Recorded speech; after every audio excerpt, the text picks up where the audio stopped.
Capitol, former Cranston Mayor Steve Laffey will deliver his own speech laying out his presidential platform from his home in Fort Collins, Colorado. Former Cranston Mayor joins us now live via Zoom. Thanks so much for your time. Kim, it's great to be back on Channel 12. Sean Daly's gone, but Tony Petrarca's there. That's You're right. still doing okay. That's right. And we miss Sean, too. So Mayor, 60 seconds or less, why should you be the next president of the United States? Listen, I'm the only one with a financial background. I'm a Harvard Business School graduate, helped successfully run and sell a big financial firm. I'm a financial expert. I taught the top finance course at the University of Rhode Island. And we turned around my hometown in 3 years with the biggest turnaround in American history. So we have a financial problem. We have a financial disaster. And it's right there in front of us, by the way, for the people of Rhode Island, just like Cranston was as I got going. And I was right then, I'm right now. It's going to take a whole new generation of leaders because my party's not doing anything about it. And certainly what's happening at the State of the Union tonight is not going to be anything either to watch. Yeah, I want to talk to you about Republican politics and what you think of them in just a moment, but I want to sort of address the elephant in the room. President is certainly a lofty goal for anyone, really, and a lot of people are saying, gosh, why is he tossing his hat in the ring for this office? You're set to challenge Donald Trump in the Republican primary, a man whose name has been part of the American lexicon for decades, certainly a lot of money behind him. Is this run to make a statement, to send a message, or do you think you really have a chance of winning? I think I have a chance, but the biggest thing about this is to change the very nature of this debate, Kim. That's what has to happen in this country. We can't have people saying, quote, we're not going to touch Social Security like President Trump or Speaker McCarthy. And we just don't have solutions to problems. Our country hasn't directly confronted any problems since Clinton and Newt Gingrich got together. Why not, though, make a run for Senate again or perhaps governor of Colorado, where you call home? When I tell you this, listen to me very carefully, everybody. There is no time. It's Cranston in a macrocosm. What I predicted would happen and when I made the movie Fixing America is actually happening. It's happening now. In the 70s, we had a crisis, the Great Depression. Read your long wave theory. I've been right. And it better have someone who's been right about China, about the deficits, who made a movie about it, who's ready to go and is the prime of his health, who can handle this. I can handle the stress. So it's not a long shot. Look at the Daily Mail. Good Morning America is the lead story. So someone will break out. There'll be somebody new. I think it's going to be me. All right, we've got about 30 seconds left. You've been fairly critical of your own party, and at times they've been pretty critical of you. Which current Republican elected official do you think is doing a good job right now? The new congressman from NY22, Brandon Williams, just got elected. He's conservative, great guy, and I support him. It's far and few between because anybody who voted for the PPP program and the corruption, all Republicans except for 3 should really not be in office, quite frankly. All right. Unfortunately, that is all at the time that we have. That's okay. You are the former Cranston mayor, but also a current Republican presidential candidate, the first presidential candidate we've interviewed here on the 4 o'clock news. I hope not the last. Steve Laffey, thanks so much for joining us. And I miss you all in Rhode Island. Thank you so much, Kim. You take care.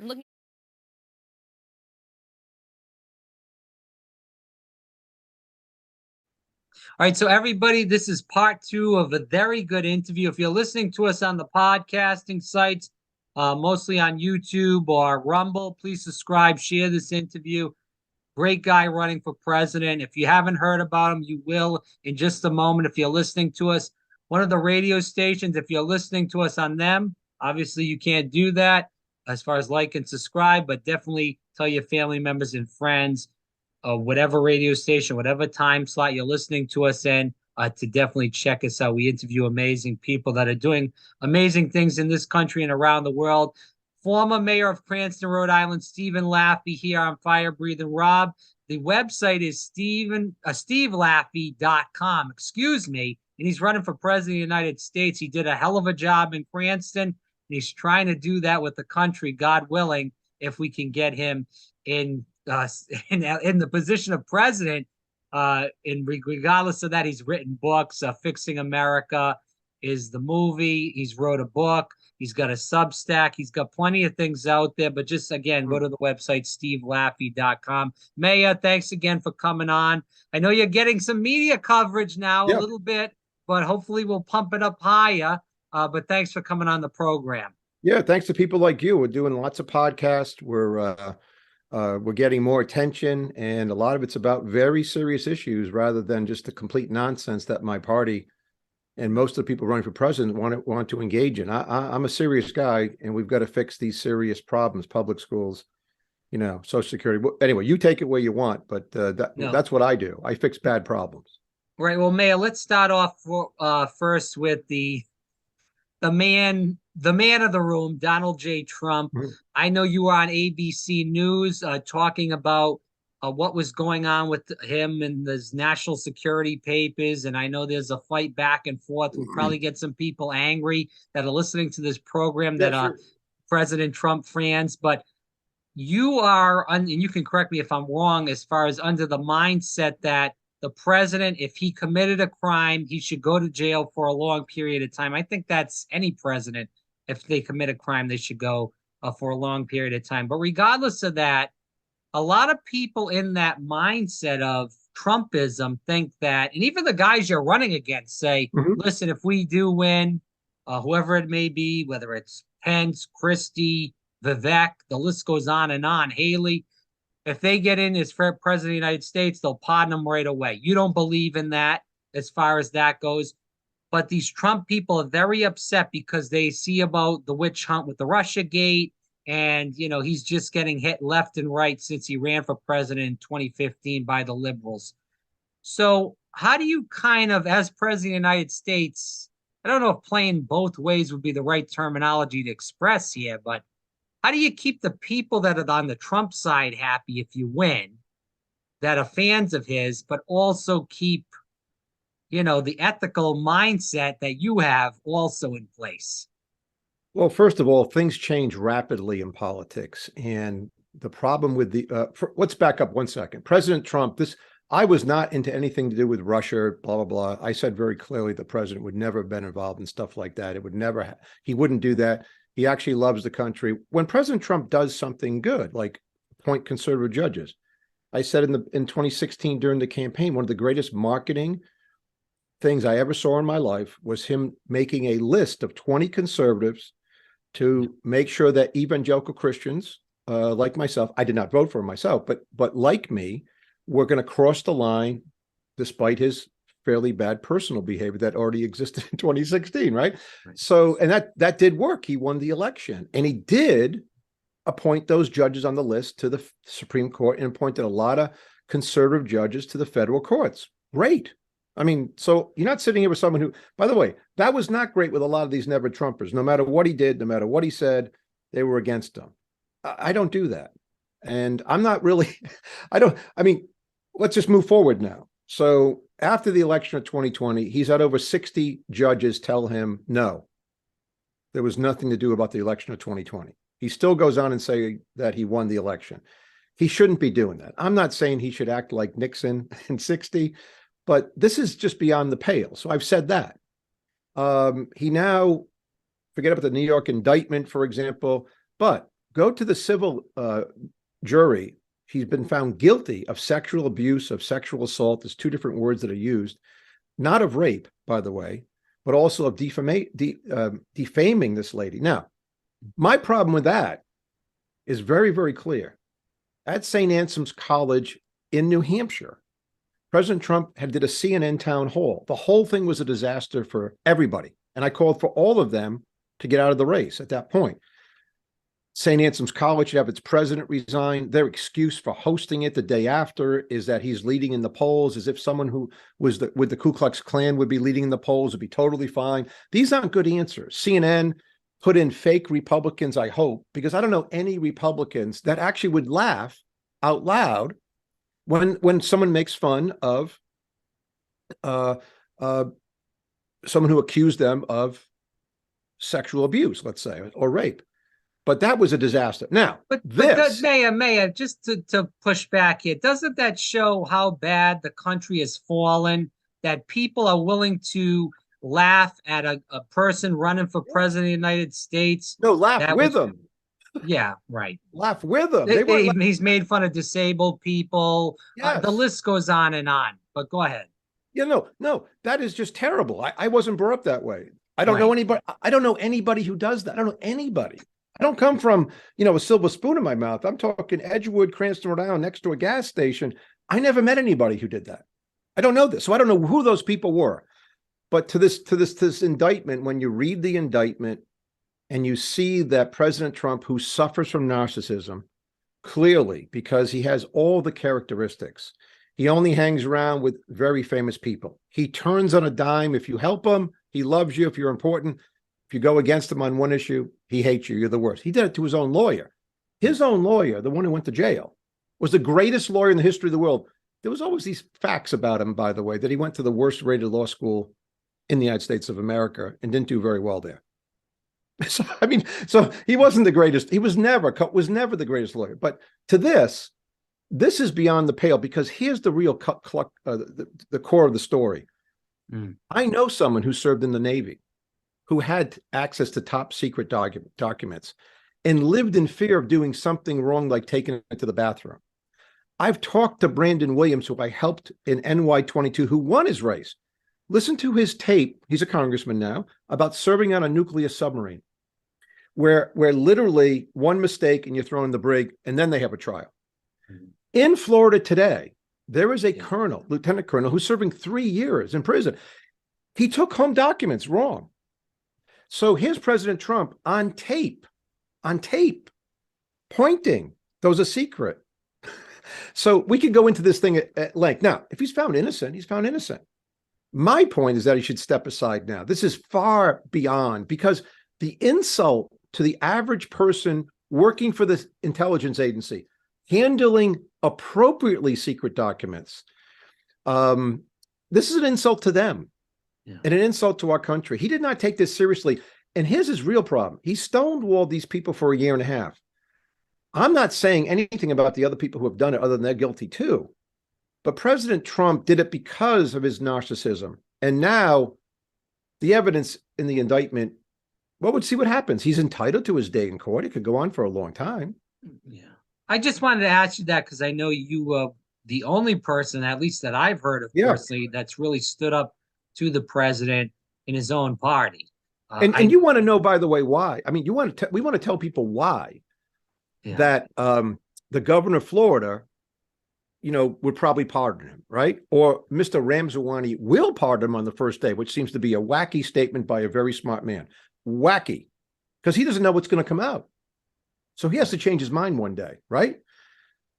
Go to Nikki Haley, who, and all these statements, and it's all because they live in political world. They have advisors and handlers. You can't reach them directly. They don't call you back. They've got handlers, right? Yeah. So it's not because you don't do a great show. You do a great show. They just like, oh, does that make political sense to go on? Anything they do, they're in a little bubble. And so the bubble they live in is that I want some of Trump's votes if something happens to him. I don't want to tick off those people. They're forgetting one thing about leadership and about politics. I will tell you right now, I believe within 3 months, and I'm ahead of the curve, people will flee Trump like rats from a ship. The way they fled the Jacobins in the French Revolution, the way they fled Joe McCarthy in the 50s. Yeah. These things happen all the time. But wouldn't you say the guy is Teflon Don, Maya? I mean, not on this one. January 6th, the rape allegations, the grabbing the woman by the you-know-what. Yes. And I never said they would flee him. So I'm not saying like a broken record over and over and over again, they're going to flee him. I'm saying now that this one indictment crosses the Rubicon, and this is it for him. You what? Not this week, by the way. 3 months from now. This is going to develop where the average person, I'm seeing it in New Hampshire. I'm with Republicans. They're not booing me, and I see they're tired. Watch my tapes that I put up. People in the audience are tired of Donald Trump. They think he's the only one who can win. And when that veneer is gone, they will flee him as quickly as they came to him. It will happen because most people in the Republican Party are gentle, genuine, good people who want to fix the problems. And when they hear me speak about these problems, they're like, oh, wow. Yeah, that's what we got to do. I wanted to hit on that topic because I know that's front of mind for you and a lot of people listening. I do want to get into a lot of questions that we didn't get to hit on last time. Yeah, go and ahead. get them done this time. Speaking about China, I know you're a person that's against China. We've talked about that on here in the previous conversation. My question is, as far as, and you're a big proponent of, helping the middle class. I know you say it and you're for it. A lot of people say it and they're full of what. Yeah. But let's get to the meat and potatoes of this. So China obviously brings a lot of products into this country. Trump started that trade war. You said that wasn't good enough. If we go full cold turkey against China, my question is, how do you play that out? Because of all the products that are made in China, they're cheap products. They'll become more expensive. With bringing all these American jobs back, that's great, but you have to pay American workers more than you have to do Chinese. And who's to say that these big corporations, if we go, full tilt against China and you say you got to bring these jobs back, they say, all right, well, we're going to go and push them to India. We're going to go and push them to the Philippines or Bangladesh if we can't go to China. So it's very hard as far as this Chinese, way of, I'm trying to form it in the correct terminology. I'm struggling here. You know this better than I do. Yeah. But do you see where I'm coming from? Yes, with I do. It's Okay. it's a very, very good point. Let's back up 1 second on it. I am not saying that every single thing that we got to get away from China will ever go to North America. It may be in Mexico. It may be in the UK. There will be things in India. Here's the difference. And I said this since 2005 publicly. I've said the same thing. By allowing this stuff to be in China with their massive human rights violations, with their Catholic priests disappear, where they took over Hong Kong and violated treaty, and they have the stated purpose to grow their military and then become the world superpower and destroy America. That's what they say they want to do. So India doesn't say that. Malaysia's not saying that. So by giving them in the World Trade Organization in 2000, we allowed them to build up their military to the point where they are now a danger, a real danger to freedom in the world. And a much more likely situation, we'll have a war. If we had listened to me in 2000, 2005, 2006, this wouldn't have happened. Now, the proper way to handle it, Trump did very little. For example, 10% tariffs on things, but not Apple Computer. Did anybody know why? What? I don't know. Nobody seems to know. I can't find seriously. Then he does this trade agreement, which is like the craziest thing of all time. Not a treaty, an agreement, where we're sort of a third world country. They're going to buy a lot of wheat and corn. He does that for the people in Iowa because he's going to run for re-election, right? So he does that. They don't even do it. They don't buy a third of what they're supposed to buy. They don't do the agreement. Nobody seems to care. So here's the thing for people about leadership. One, deglobalization is happening now. Whether I'm the president or not, it's happening. People are getting out of China now. One, it's not the low-cost producer anymore. Lots of stuff in Mexico because of their skilled labor. I mean, we don't think of it as skilled labor, but compared to what's going on in China, China's missing 100 million young people. We get on all day long about this. It's leaving China anyway. Let's get in front of it and bring some of the jobs that we can right back to America. But China has another problem. They import a lot of their food and a lot of their energy. And if we do this to them, they won't be the world superpower. They won't take Taiwan. They got enough problems.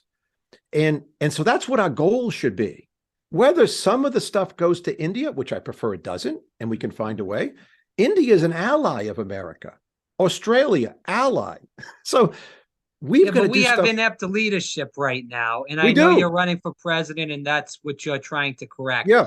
But, even if it's you, if you get in there, Mayor, you're working with a bunch of people that are bought off by pharmaceutical companies, bought off by oil companies, bought off by every company in the book, bought off by countries even too, for that matter.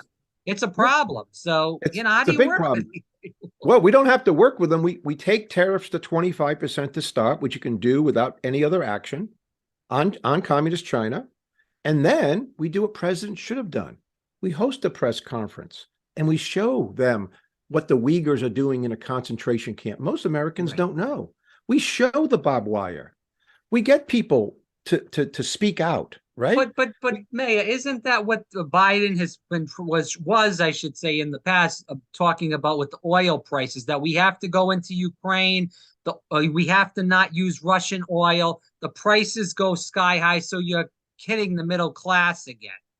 No, his problem is he won't let anybody drill and fair. But I'm talking about we don't need oil. We're a net exporter of oil and natural gas. Yeah, but I wasn't trying to bring up the oil. I'm just saying he's playing that with the oil aspect. We would be playing that with China, with all these goods and services that they're producing to us because we screwed up back in 2000, as you stated, under the Clinton administration. But go ahead.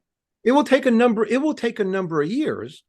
Right. But remember, like I'm wearing this is made in America. This is made in America. Now it's more expensive. You start making 10 times as many of these shirts over at Gitman Brothers. It's less expensive, right? So I'm not saying it all will be in America. I've never said that. I said none of it should be coming from China. Now they still want to make some sweatshop T-shirts. What am I going to do? Okay. I mean, seriously, but they steal our secrets. Their new jet planes are stolen from our designs.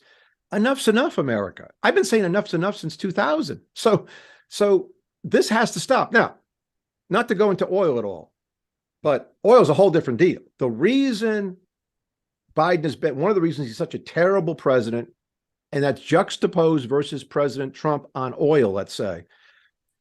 People to develop oil and shale and energy and so forth, they need lead times 10, 15 years. So why would you do that in America today? Why would you do new fields when you have a president who's lost his mind, who thinks that windmills should be everywhere? Now, the windmill thing is so stupid. I'm in New Hampshire. I drove by, I saw the windmills up on top of a mountain. They're so ugly. We talked about this, so I won't go into it. We got more things to cover. But President Biden is, and the Democrats, not saying they're on the wrong side of all of this. We need to produce more energy. If ultimately solar has many uses in the future, great. But to make people use solar, to see what happened in Texas with wind and electricity prices in Texas, because they were using too much wind, we need nuclear.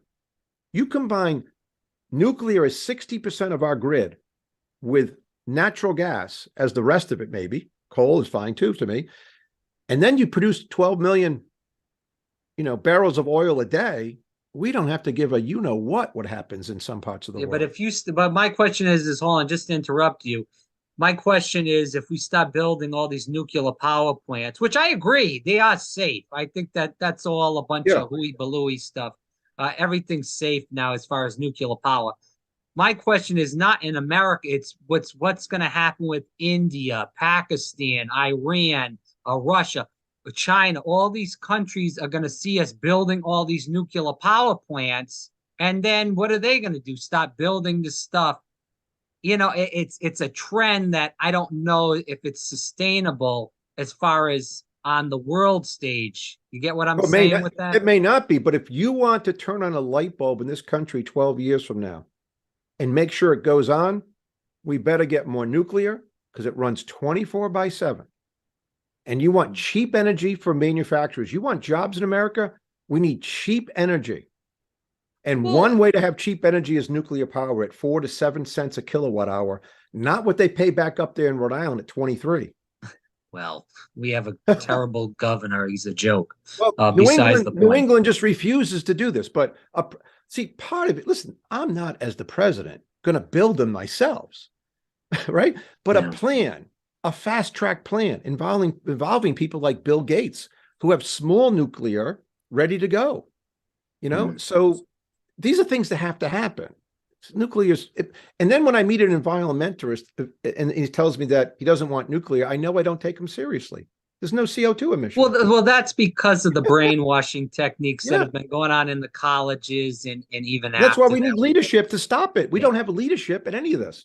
But anyway, enough for nuclear. Go ahead. I'm sorry. We need a mix of everything. So I'll just end on solar. All these solar panels are made in China, We want to bring back jobs, make them in America. You can use solar, Florida, Arizona, California. These are states that could pretty much almost run off that because they're, warm and have that sunlight consistently throughout the year. I mean, the Sun Belt is a place where that could really thrive. Well, and we need to do that. And where do they give deals to for solar? You see them facing north on panels when you're in the Northeast. It seems to be the dumbest thing I've ever seen in my life. They don't seem to know where the equator is. We should do a whole documentary on just driving by solar panels that face north. By the way, just so people know, they have to face south on an angle. I mean, just people don't know this. I mean, people face them west. It's a dumb. Go walk around and see where they face sometimes. Woo! Well, Anyway, the education system in America is a joke. You've went through that in homeschooling your kids, so you know the story with that. Another issue for another day. I do want to get into education, but let's kick this around. As far as inflation goes, how do we stop it? What are your ideas as President of the United States to really put the clamps down on inflation? Yeah, we put the clamps on inflation by making sure the money supply of our country only goes up at, say, 2% per year. That's one, because inflation is about money. I know that no one talks about it anymore. They think it's because of Ukraine and supply stuff in China. That has nothing to do with inflation. Inflation is always and everywhere a monetary phenomenon. So when they increased the money supply 20% in 2020, I said very clearly, the velocity of money won't go down fast enough. We're now going to have real inflation. And they did it on purpose. They said it was transitory. They knew it wasn't. I want people to understand this. The people who do this do it directly to harm the middle class in favor of the elite, really rich people. A really rich person making over $1 million a year with $50 million in assets, let's say, owns silver, gold, stocks, whatever, and so when the cost of his home or her home for energy goes up $5 grand because it's a bigger home, or $7 grand, they like, wow, I just made 300 grand over here. When a guy making 75 grand has to pay $4,000 more in energy cost, he doesn't take a vacation with his family. And so this happens on purpose. Anybody who tells you otherwise is lying. This is easy stuff. Everybody learns it their first macroeconomic course in college. I learned it in high school from Paul Zissison at Cranston East. So when you go read so that's one way to do it too. But the way to do it with the Fed is tell the Federal Reserve that you cannot have two mandates. You're not in charge of unemployment at all. You're in charge of keeping inflation at 0. Remember, they had it at 0, then they went to 2. They let it run at 8.5. It's still running above 5. These things destroy the middle class. They know it, but they all getting rid of the Fed. No, I don't want to get rid of the Fed until we actually go a long time with inflation at 0. When we move to a different banking system, and then the Fed would be fairly meaningless. What would be the different banking system? Are you talking about the digital currency or something else? I'm talking about limited purpose banking. Notice today as we speak that JP Morgan's paying out another $230 million in fines. They couldn't care less. They pay out billions in dollars of fines. The banks have been bailed out every 15 years because they carry lots of leverage. They were bailed out in the 80s, late 80s with the S&Ls, then moved to 2008 very easily, right? Now we just seen 3 banks get bailed out. They have too much leverage. Limited purpose banking is, by the way, just go look it up and I'll explain it very briefly. The best loan that gets made in the world is a loan to someone that you know who knows a business and so forth. So what we want to have is like mutual funds holding the loan. So you walk into the bank, me and you, we're farmers, right? We already own 500 acres somewhere in Florida. We're growing, I don't know, oranges. We want to buy another 100 acres. We walk in and we say, Jimmy, we're going to buy this 100 acres over here for $1 million. Here's our pro formas, blah, blah, blah. He says, great. Come back tomorrow. I'm going to send this over out on the internet and people will bid to make loans for you. We walk in the next day. 25 mutual funds have bid on this loan. We say, wow, we like the one at 10 years at 6%. We'll take that one. The guy loans us $1 million. The $1 million goes into his mutual fund. It's called the Orange Grove Mutual Fund. It's called the Farmland Mutual Fund. There's 8,000 or more mutual funds out there now. They're all in cash. And in 2008, none of them went bankrupt. The banker takes a fee. He says, great, fire breathing, president, thanks so much. He takes $200 out of it, whatever, right? They do this all day long. The loan, it has no leverage attached to it. That's vastly different than to today, where 90% of it gets loaned out. And now when one thing goes really wrong, and we got three things that can go wrong in banks. So far, we've seen just the interest rate risk. Banks taking deposits. The Fed kept rates too low for so long. They got lazy like everybody else. They put the deposits into 30-year treasuries, let's say, at 1.5%. Treasuries go to 4.5%. They lose a lot of money. They go bankrupt. They also have deposit risk. People say, oh my gosh, like It's a Wonderful Life movie. Oh my gosh, we're going to run to the bank. We got to get out of that bank because they only insure so much money. But they also have credit risk. That's when you can't pay back the loan.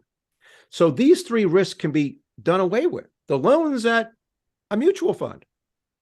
You and I can go buy these mutual funds for nothing, And then when we pay back the loan, their bond portfolio, their land portfolio pays out 90 some odd percent of that to the people. That's how banks should be run. That's the simplest way to explain it. At my Substack, Steve Laffey, you can watch me explain it. You can go to Larry Kotlakoff's website, watch him explain it. There's nobody who really disagrees with this, by the way. But large banks make their CEOs billionaires when they don't need to be. And then they take that lobbying money to Congress. And then when you're done being Barney Frank and pass the Frank Dodd law, you go work for a bank that later goes broke, but nobody arrests you. See? So they like it this way. So yes, that's limited purpose banking. It seems pretty easy. We wouldn't have large banks screwing around and destroying my wealth. Well, Mayor, wouldn't you say you kind of sound like Bernie Sanders about breaking up the big banks? Big talk in 2016 against Hillary Clinton. What makes you different from Bernie in this aspect then?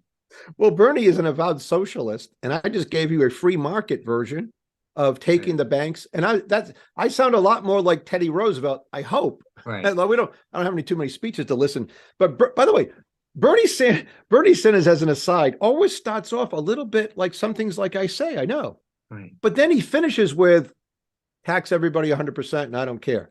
I mean, I'm paraphrasing, he doesn't really say that, but he's actually okay with it. Right. Yeah. But he's part of this massive corruption stuff. His wife ran like a college into the ground and no one seems to care. Like the whole thing is bizarre. If you want to see the funniest tapes of all time, go to YouTube and watch him speak to high school kids when he's the mayor. Whoa! Watch him speak to 12-year-olds. You guys know what Coke is? Watch him do this. And you say to yourself, oh my gosh, he's in the US Senate. He almost became president. You guys know what cocaine is? And the kids are like, no, I don't know what cocaine. Like they're 12. This is back like 30 years ago. Have you ever seen these tapes? Watch them. You can play them. People be doubled over. If I ran against them, I'd just play those tapes. He's a very odd man. Well, I've seen the tapes. I tell you, I'd rather have somebody talking about cocaine than talking about all this LGBTQ true. stuff. That's even somebody really just say, give me the cocaine, right? So anyway, yeah, you can't hear any more about listening to that complete stuff. Nonsense going on in the world. Yeah, I want to talk about the debt and the deficit. Obviously, a lot of people speak about this stuff. You're going to have to probably cut programs or at least cut the spending in some of these programs. What programs would you be looking at as president of the United States? Either cut spending or cut the program entirely?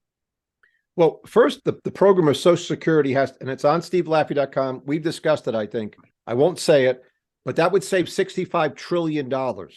So that one thing alone, boom, we solve a giant problem, right?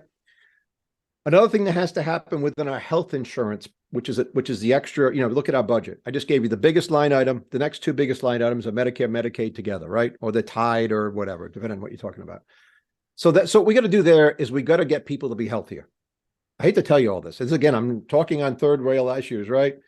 We can't be saying to people who are 50, who are 5'10", weigh 400 pounds, who refuse to lose any weight, who smoke every day and drink a gallon of brew.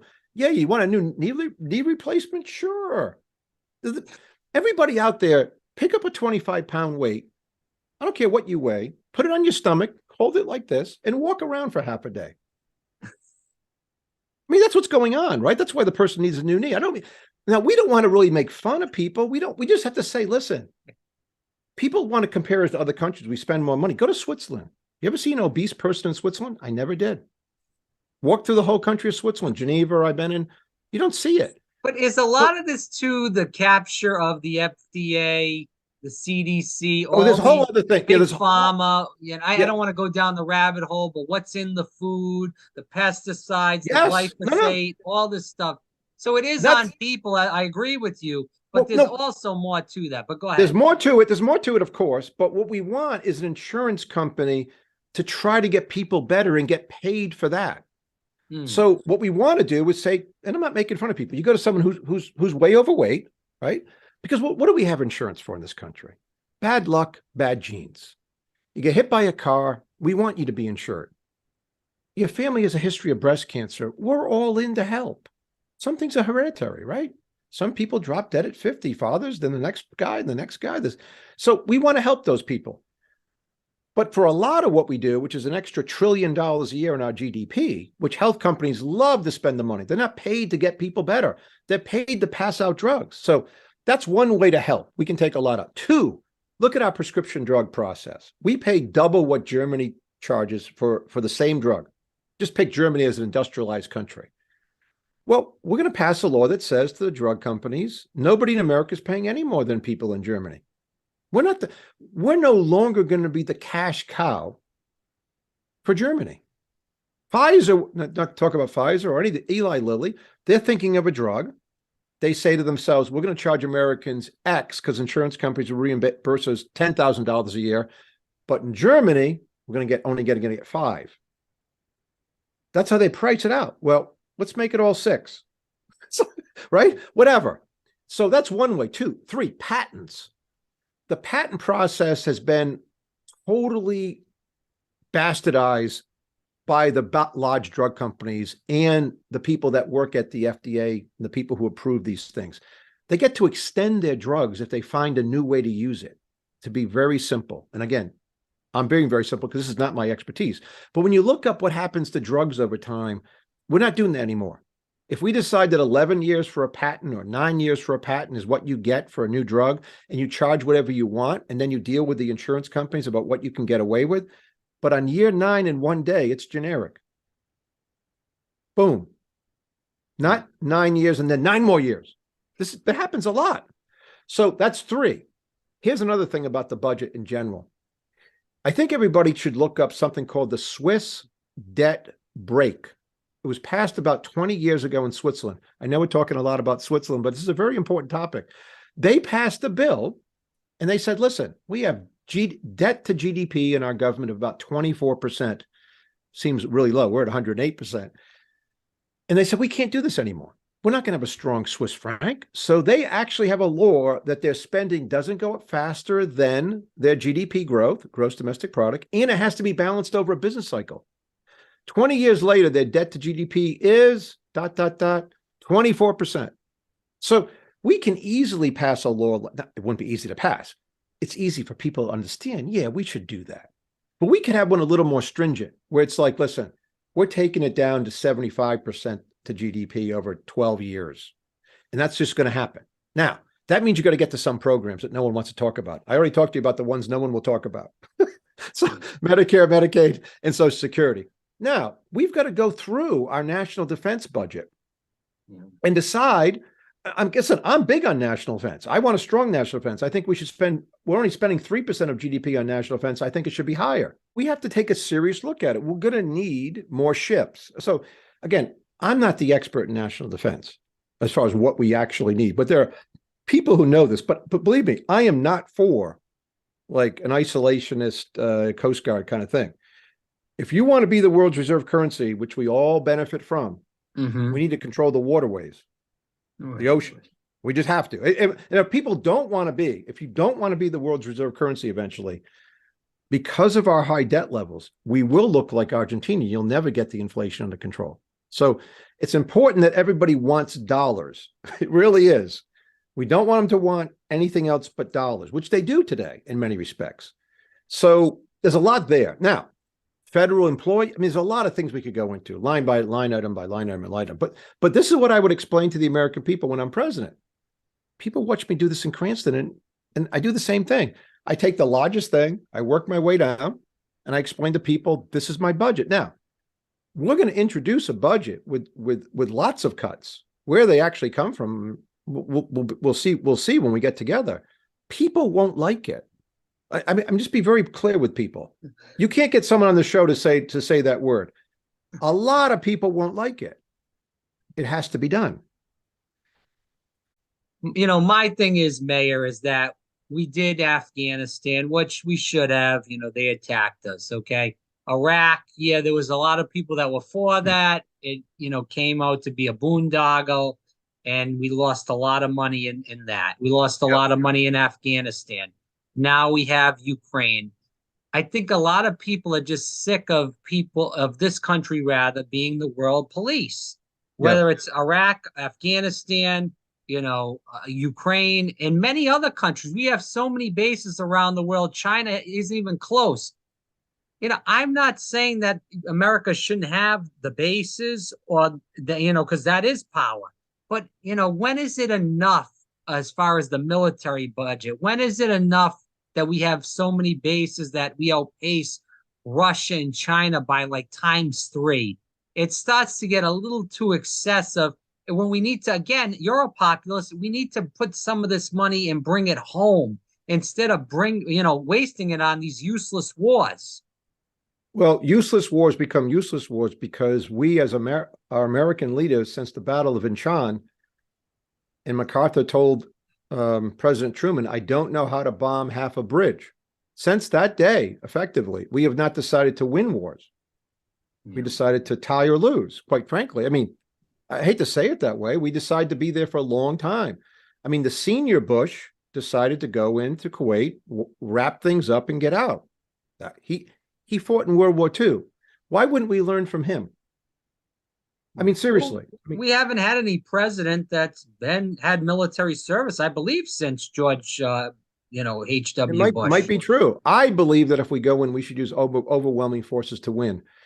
Now, again, I'm not planning on going anywhere. But here's the thing. To protect, I mean, if we're not the world superpower, this is a very difficult thing for people to understand. Somebody else will be. Who are the most likely countries to replace us? Communist China. Right. That would be a terrible system to live under and be a third world power. Right? So we can disagree on all this stuff, but my personal opinion is that we're going to have to, everybody should be willing effectively to spend at least 4 to 5% in peacetime on national defense. I mean, to be free, to not get attacked, to make sure we're free. Now, how we spend it, that's a whole budget process. The people who are involved in NATO are still many countries under 2%. That is unacceptable. Now, the other good news, like I say, about jobs are going to come back here anyway to this area, to this region, because they're leaving China. It's just going to happen. Globalization's over. It's over. Just why won't you be the leader? You're right. I mean, the more I hear and see about this BRICS stuff, I think it's a big problem in general, not just for the oil and gas. I think it's a big problem in general with, China, Russia, Saudi Arabia, Brazil, and also Iran and other countries, India. These countries might tag on to this too. Those countries already have, but talking about India and all these other countries coming in too. So this is a big problem for this country, and it's not on the news because it's not sexy. Yeah, but let me tell you something. You get the biggest economy in the world. If you have inflation at 0 and you have strong dollar Steve Laffey as the president, everybody wants U.S. dollars. Everybody wants to invest in America. Well, you better hurry up and get in office because I know it's wasting if you don't get in office this time, then that's the game set match, I believe personally. Well, if Biden, listen, back to things like NATO, we're going to need more help from allies and by the way, they're doing it anyway. I mean, the people in Europe are finally waking up to the Russian menace. I mean, so they're going to have to, and we're going to have to demand that since they're in wartime, They're going to have to spend at least 5% of their GDP on national defense. And I think that's going to happen. Not with so much with Biden, but I think they know that they have to do more finally, and they will. Yeah.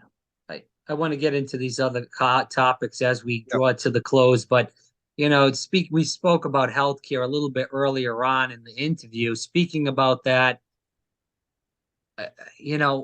Bernie Sanders, as we spoke about, ran for president, had great showings. There was some rigging with the Hillary Clinton campaign and even in 2020 with Joe Biden. Regardless of that, my question is on healthcare.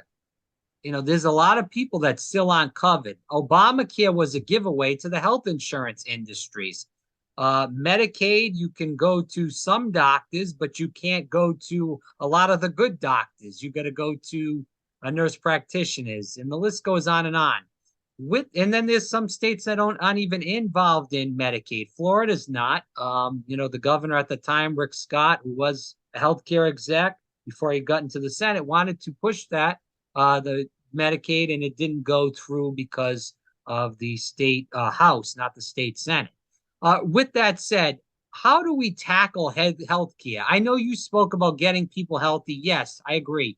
But how do we get everybody covered? That's always something that president after president has been trying to tackle, and no one can. Well, you can't. Bernie Sanders would like national health care where everybody gets what they want when they want it, and that would break the system. In fact, in his state of Vermont, I think two governors have tried to do it, in a sense, not the governors themselves, but the governors have looked at it and said, we'll go broke. And so in the nation, we would go broke, and we would have 2 tiers of health care. I mean, that's not really sustainable in a small state like Vermont anyway. If you were going to try that in a state, you would look at like California, Texas, or Florida with the amount of people in that tax revenue base. They couldn't afford it. They'll go broke. I mean, national health insurance where people just get paid. Now, what we want, the word capitation gets used. We want people who are doctors to get paid, right, for getting people better, not just doling out drugs. So we have to have a different system. Now, for example, I would not have TV ads for drug companies, for drugs. I think it's terrible to watch. It changed in like 2006 when I was running for the Senate, right around that time. I forget the year. And drug companies lobbied for it. And they didn't lobby for it because when they show you that esoteric drug that's a blue pill and they still show the side effects, go ask any doctor. People walk in and say, I think I've got so-and-so. I need the blue pill, and I need the this, and I need the that. So we're overusing drugs.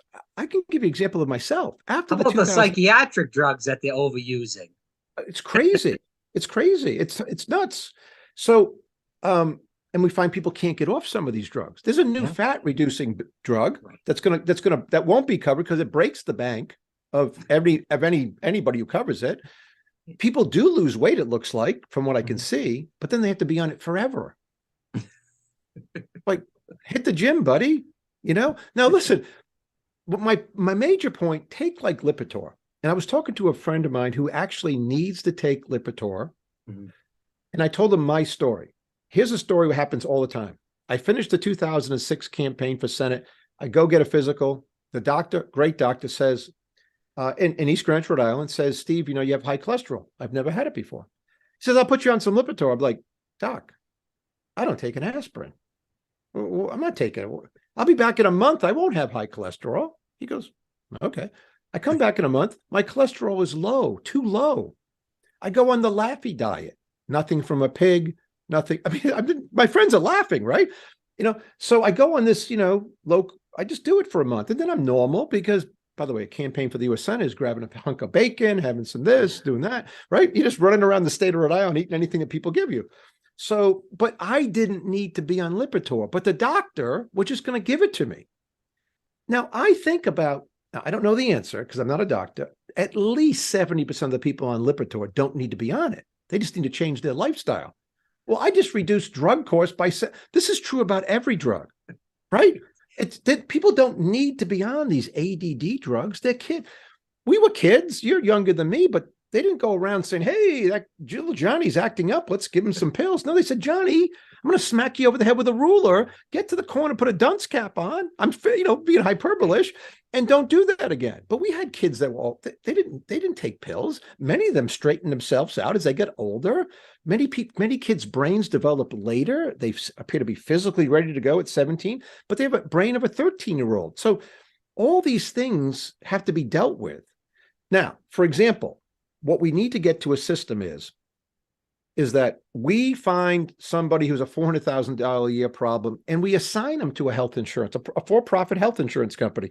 And we say, health insurance company X, this guy actuarially, we looked at it. Yes, he's a $400,000 person actually. He's going to have a heart attack or whatever this year. Mm-hmm. Your job is to get him down next year to a $300,000 person. We'll give you 20 grand if he can do it. Year after, you get him down to a 200,000. Your goal is to get him down to be Steve Laffey, a $3,000 person. Laffey doesn't drink. He doesn't smoke. He's 61. He has nothing in his family about having heart attacks. We're never going to get into, I could keel over today. It's a random thing, right? But I don't have any of these I always weigh 172 pounds. I've weighed 172 pounds within 5 pounds. I didn't go up and down. Some people have. I'm just the way I am, right? So, and that, wish everybody could just, nobody drank and nobody smoked. Once again, I'm not even advocating that. You can drink, you can smoke, whatever. But what I'm saying is I'll advocate against it. I don't drink or smoke, and I've never smoked in my life. Haven't drank since in college in 2012. That's me. By the way, one other thing that Donald Trump and I agree upon, he's never had a drink, and I've never had a drink. Yeah, wow. If you know that. Amazing. He teaches his kids not to drink. My kids don't drink. Right. No one ever, by the way, just so people listening know, you can drink, but nobody ever got smarter, a better grade, a better girl, a better whatever, a better wife, a better life by just chugging down Colt 45. No, nobody. It's not very presidential say, but it's true, right? Nobody gets ahead, gets a better job. Hey, I was smoking some weed and I got promoted. It's stupid. The whole thing's dumb, but people are going to do it. Nobody makes money gambling on these new gambling things on your phone. Nobody, except the gambling companies. Right? No, it's like, I'm going to pick I have friends who are like the Celtics. I'm like, you guys, is someone kidding me? I thought this was totally like, how do you beat that? Be an investor in stocks and bonds, learn something about commodities, take a longer term view and have a chance of having real returns. Anyway, so we've got to get people to understand this stuff. But by the way, if the president of the United States was in pretty good shape, unlike President Trump or Chris Christie, these people are not in good shape. There'd be much more people saying, hey, Steve Laffey's doing some jumping jacks. Let's do some jumping jacks. We used to have the Presidential Physical Fitness Award. I remember doing it at CJCR over in Cranston when it was open. I don't even know if they do that anymore. They don't, I don't think. But I still have my 85%, I got 85% ones.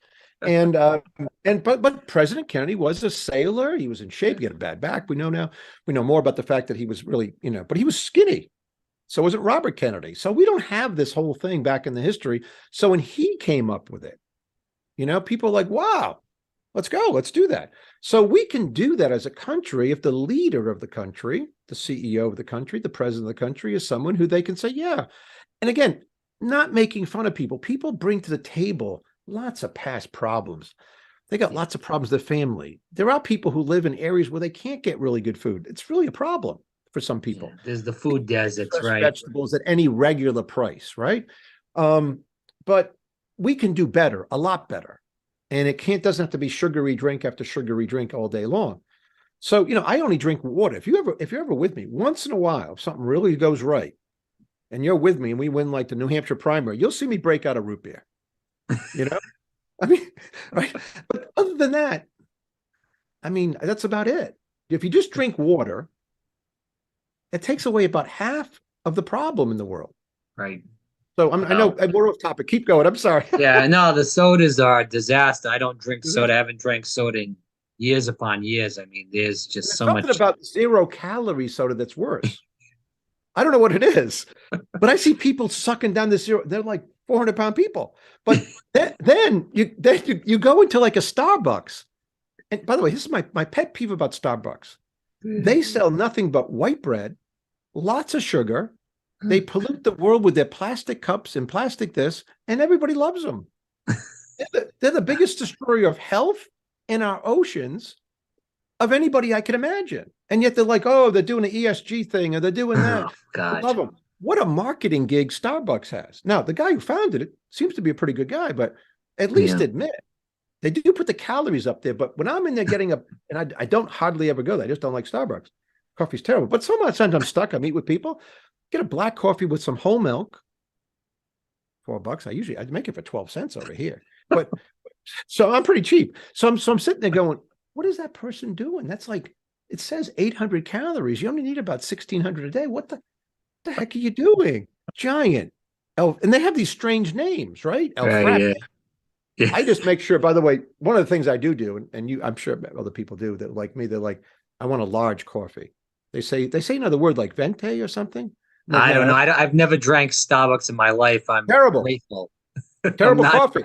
So. Sometimes you meet people there and you have it. I don't, I try not to, but God anyway, bless we're you. off. Yeah, let's talk about education. I went to Catholic school, K through 8, and then 9 to 12 rather.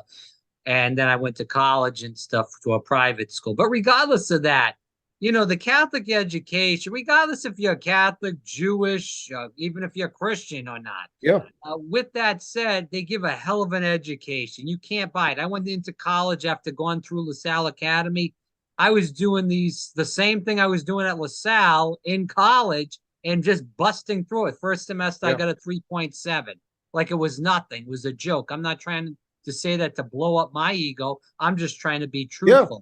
You can't even compare it to the public schools. Even the best public schools, you can't really compare this to. I agree.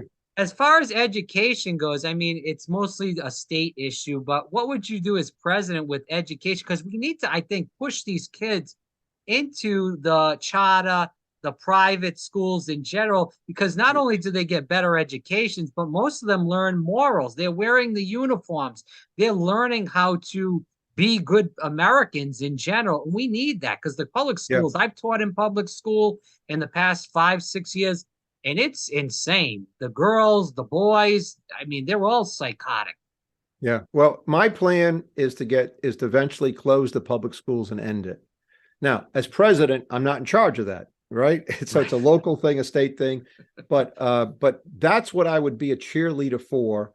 And I would like to see, and I'll tell you why, that a check goes to every parent and they decide where their kids go. If they want to go to— So we're talking about vouchers. How much about the vouchers would it be? Depend on the state, the school district? Well, it could depend on the state and so forth, but let's just take the numbers. In Denver, it's $23,000 a kid, roughly.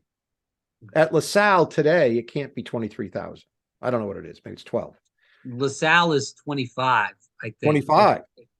Well, it's in the 20s. I know that for sure, factually. So but this, by the way, the Laffey family did it for 4. And I have, homeschooled for 4. Right. So there's plenty of places. There's charter schools all over Colorado, by the way. I mean, they're everywhere, which is great.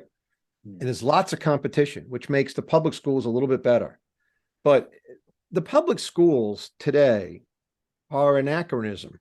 For example, right now, if I taught Algebra 1 as the president of the United States and put up videos of me teaching Algebra 1, I'm a very good Algebra 1 teacher. I took a calc. I mean, I know how to do this. But if we went together and put the best Algebra 1 teacher in the nation on the federal government website, and every little Johnny who missed class that day could go watch it and make up what they're doing, that would be for free. A lot of stuff could be learned for free today. It's called the internet. I learned stuff on the internet for free. I don't know how to say this to people. So if you want your property taxes to go down dramatically, I mean, remember, you have a lot of people who pay all these property taxes. You don't have any kids in the school system. So if we start a nationwide, if everybody was, I don't know how this is just more of a cheerleader thing, but I believe in it. I totally believe that there's a lot of parents out there still thinking, and I say this all the time, that somehow Little House on the Prairie still exists, like the TV show. Like, they're going to school, it'll be okay, and they're learning. Someone's pulling on someone's ponytail. It's the worst thing that happens. No.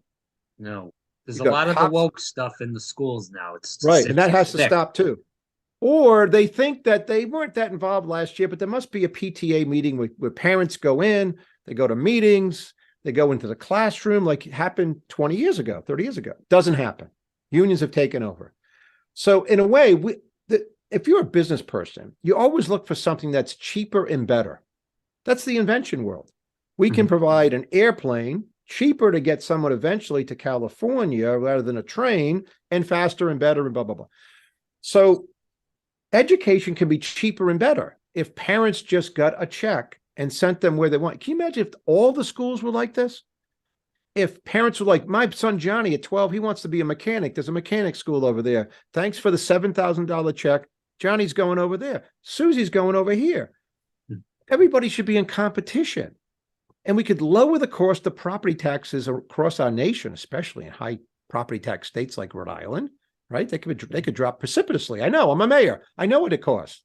So that's one thing. Two, we can get a much better education for kids.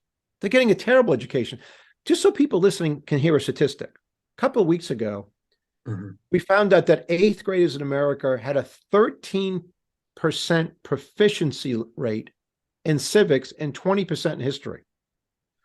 13% of the kids in public schools realize that we have a republic, not a monarchy. Right?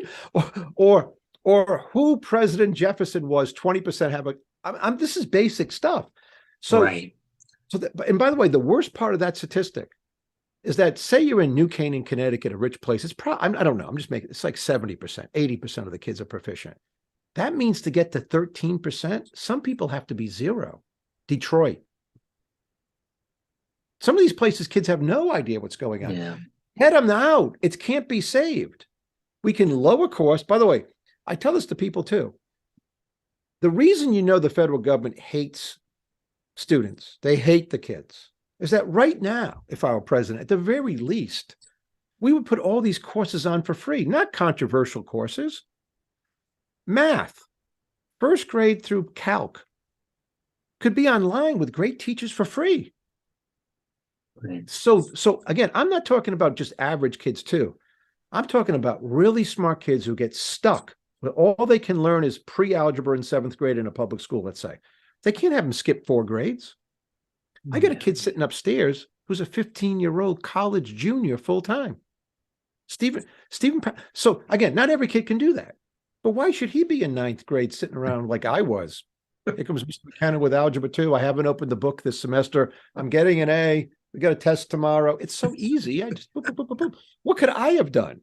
So we can take care of those kids too. Everybody should be all they can be. And there should be a lot more specialization at a younger age if people want that.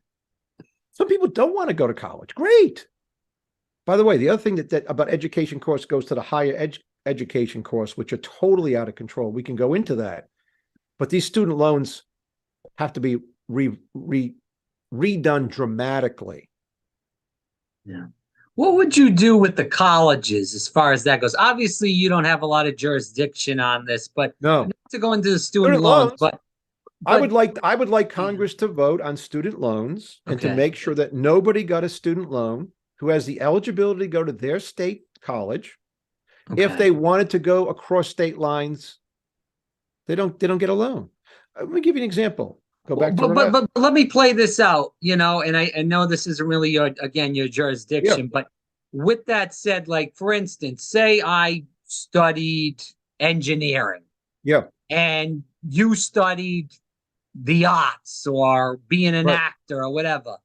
Should the person that's doing something, whether it's being a doctor, a lawyer, or even if they're in school to be electrician, a plumber, should those people be getting, if they can't afford that school or that college in whatever aspect they're going to it in, should they be getting kind of a rake off rather than the person that's going for arts or gender studies or these other silly gender studies? Yes, we won't do that.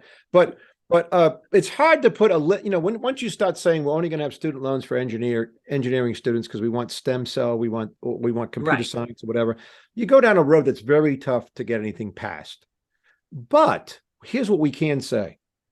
I live right near. We need these people for the chips. We talk about the CHIPS Act. It was we do need people for the chips, and we do want people to learn this. But we can worry about what we can pass first, I think. And what we can pass among student loans would be like this. I live at Colorado State University.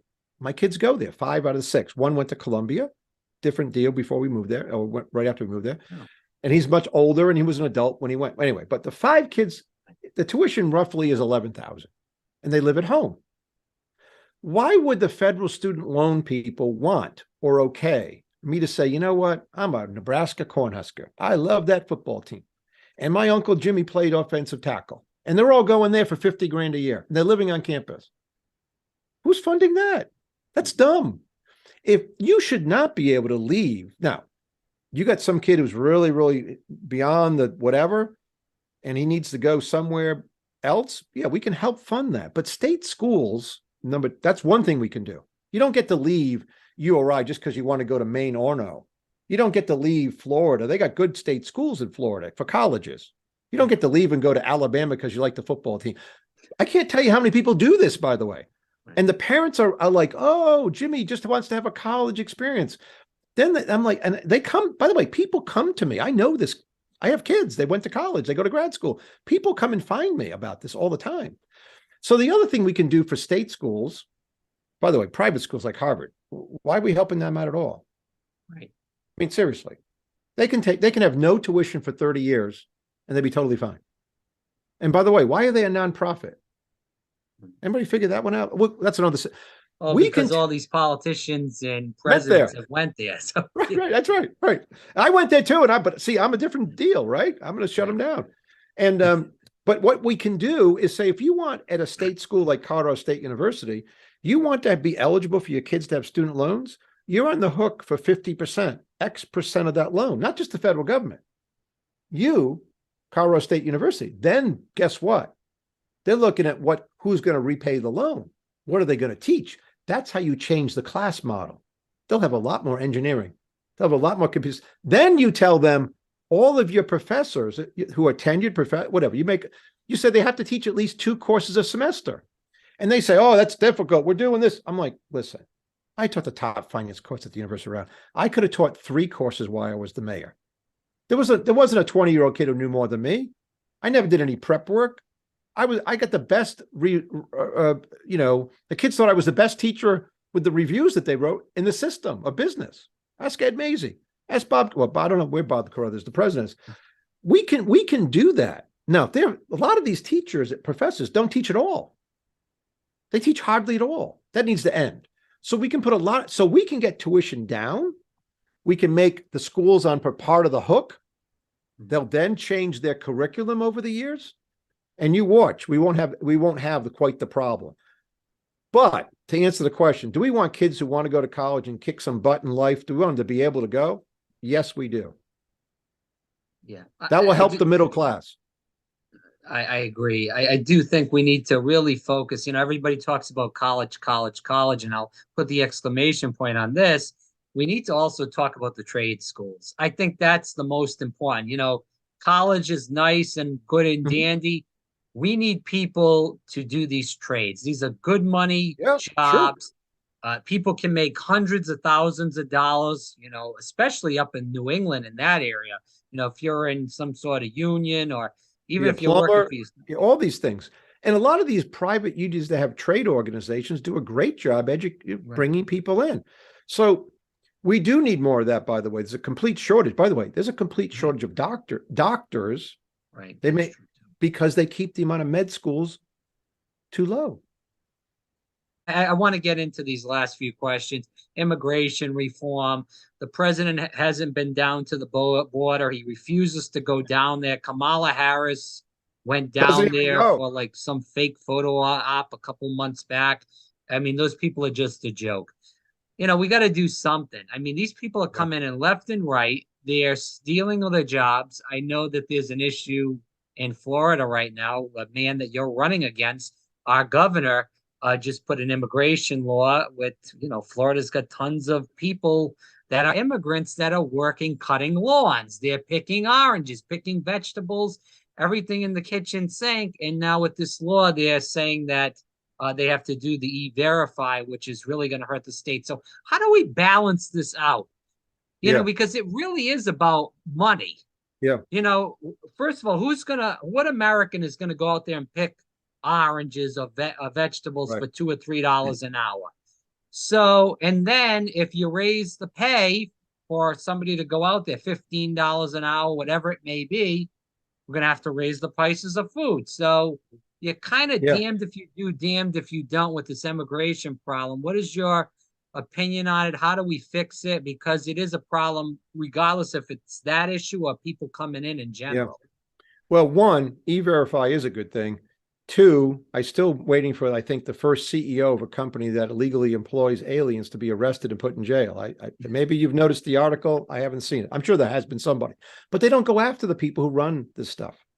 Right. Three, we're always going to have a problem at the border, and we are going to have people who are going to come across for some certain time to work and go back.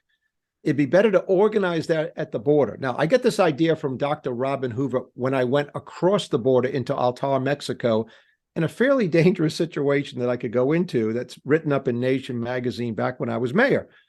But not to get into that story, but I saw the horrors of people, young girls who were going to be raped at the border, and I couldn't help them, and it just was a terrible situation. So there's a multifaceted program that won't be solved overnight. You know, you have people running for president say they're going to solve it in a week.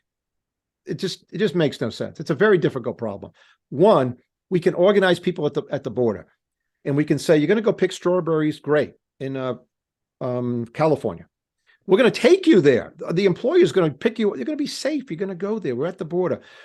We're going to hold back part of your income to get back 6 months from now. When you come back to this border, you're going to get $5 grand, $8 grand. Take it back to your family somewhere else. Totally fine. We can do things like that where we have to know where these people are. They can't be randomly wandering through. By the way, for their own safety, there's too much sex trade going on with young girls. This is horrific stuff, and people are mistreated. We don't ever talk about that.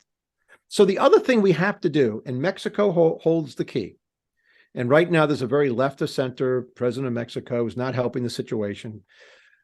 But one of the things we don't do in America, and again, some of the stuff I talk about is long-term, but it has to be long-term, where we actually help these countries to our south become real countries. Nicaragua is not a real country. Guatemala, I've been to Guatemala. People in front of the Dunkin' Donuts all with shotguns. The whole thing is crazy. So we have to help them. And why don't we help them? I'm not talking about sending the money.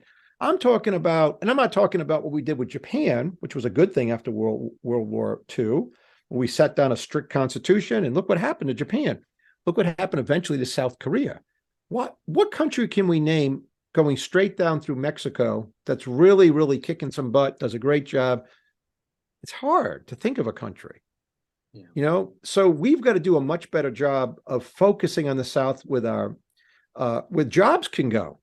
Even if it costs more, I'd rather have manufacturing jobs, if they can't all be in America, to be in Nicaragua, not with a communist leader. I mean, in a country that was free, where people could grow their own economy. Then they won't be likely to come here as much. But we are going to need people to come sporadically, and we're going to need really smart people to come and stay. Not just smart people. I mean, we have a skill set that we need for countries. So what I'm finding as I get even more into it, as I get older, there are people that should be coming here automatically. They got college degrees. They want to be here. We should fast track those people. But the people who come here legally spend a lot longer than the people who come here illegally. Now, even people come here illegally, many of them turn into be Republicans. You know, the Hispanic people go to church. They come across the border. This is what the Democrats made a big mistake about over the years. They always thought every one of these people coming from south of our border would be hardcore Democrats.